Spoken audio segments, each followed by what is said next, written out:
سوال راستی دمت گرم حساب کردیم. امروز کارتم همراهم نبود. آره واقعا دمت گرم خیلی حال خیلی دادی. ممنون. فردات چند داشت کلا نفری 100 تومن که بیشتر نشد. ارزش رفاقت ما صدها برابر اینا میارزه. ای بابا خجالتمون نده خیلی دست و دل بود. آقا یاد یه چیزی افتادم. چی؟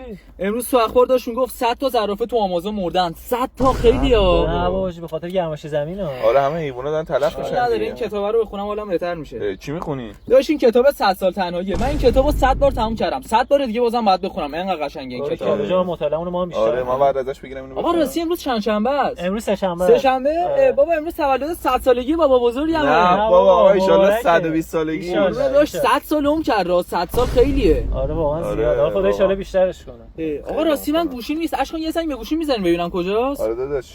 بذار بزنم رو آیفون مطمئن. 100 تومن یاقوت دسته به دسته. چی داری میگی؟ این هیچی داشت اینا همینطوری گذاشتن. قابلیت جدید ایرانسل میتونی واسه هر کی از پیشواز جدای مخصوص خودشو بذاری. حتی صدای خودت. من احساس کنم این منظور داره. میخواد شماره کارتو بده بزنم. نه داداش این حرفا رو با هم بگو. نداریم که مهمون من جون بودی. برنامه پیش واسه چی گذاشتی؟ من آره، زنگ بزن. بزن.